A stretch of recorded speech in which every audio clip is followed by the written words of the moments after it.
खूबसूरत, मासूम और चुलबुली हसीना जिन्होंने बेहद कम उम्र में फिल्म इंडस्ट्री में अपना सिक्का जमा लिया और बहुत जल्दी फिल्मों से ब्रेक भी ले लिया। मोहब्बत है क्या चीज़ हमको बताओ। जिन्होंने अपने फिल्मी करियर की शुरुआत एक सिंगर के रूप में की और बाद में बन गई एक टॉप की एक्ट्रेस। ना जाने क्यों और भी लेकिन क्या आप जानते हैं कि आपकी चहेती अभिनेत्री ने करियर की शुरुआत में ही अपनी फिल्मों में कुछ ऐसे विवादित, कुछ ऐसे कंट्रोवर्शियल सीन दिए जिससे फिल्म इंडस्ट्री से लेकर दर्शकों की आंखें फटी की फटी रह गईं। इनका फिल्मी करियर शुरू होते ही विवादों का शिकार हो गया और कई अवार्ड्स जीतने के बाद इन्हें फिल्मों को अलविदा कहना पड़ा।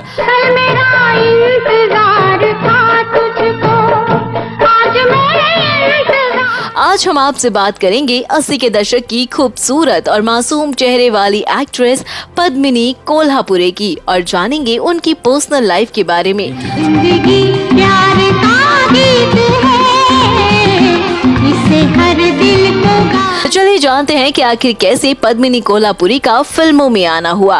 पद्मिनी कोल्हापुरे का जन्म हुआ 1 नवंबर 1965 को महाराष्ट्र के मुंबई शहर में।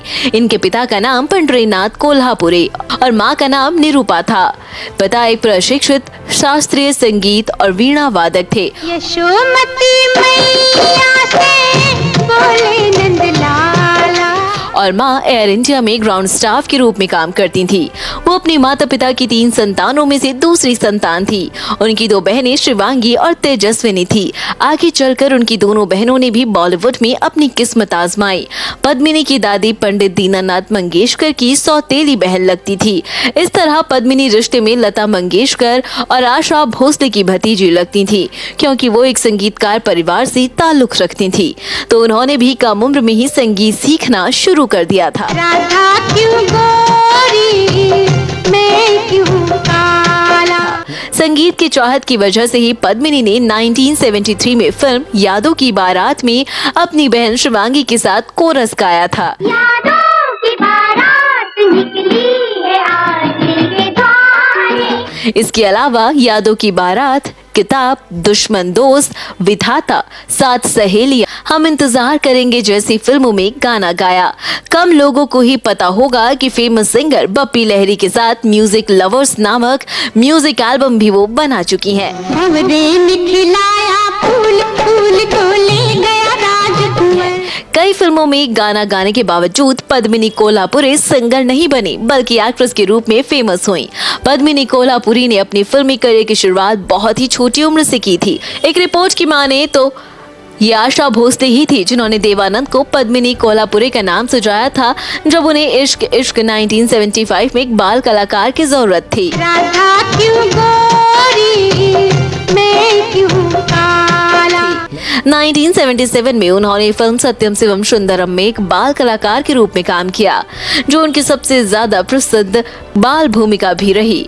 1980 में पद्मिनी ने राज बब्बर और दीपक पराशर के साथ फिल्म इंसाफ का तराजू में एक प्रमुख भूमिका निभाई, जहां उनके अभिनय को क्रिटिक्स ने काफी ज्यादा सराहा। बतौर मुख्य अभिनेत्री उनकी पहली फिल्म आहिस्ता आहिस्ता थी, जो आई साल 1981 में। इस फिल्म में उनके साथ शम्मी कपूर, नंदा, कुणाल कपूर जैसे बड़े कलाकार भी थे।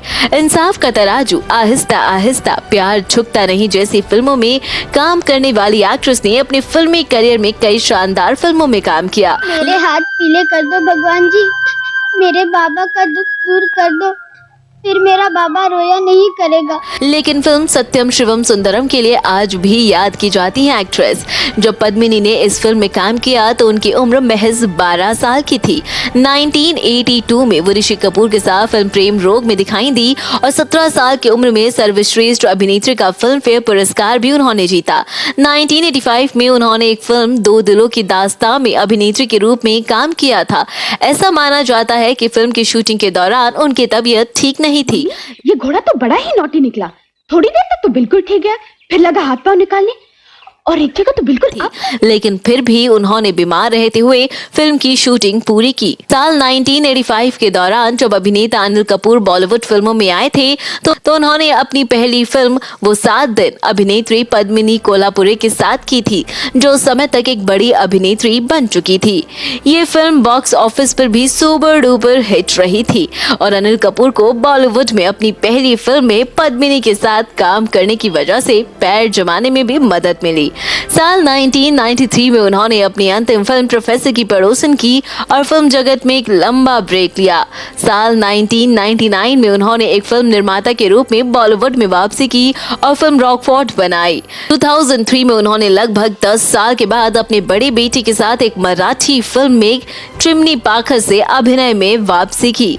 ये फिल्म एक बड़ी हिट साबित हुई। उन्होंने सर्वश्रेष्ठ मराठी अभिनेत्री श्रेणी में स्क्रीन अवार्ड भी जीता। साल 2013 में उन्होंने कॉमेडी फिल्म फटा पोस्टर निकला हीरो में शाहिद कपूर की मां की भूमिका निभाई। फिल्म प्यार झुकता नहीं है ने पूरे देश में तहलका मचा दिया था और फिल्म में उनके अभिनय ने देश भर में लवर्स के बीच में एक नई पहचान भी उन्हें दिलाई थी। शादी करनी पड़ी। पद्मिनी की मुलाकात प्रदीप शर्मा से फिल्म ऐसा प्यार कौन के सेट पर हुई थी।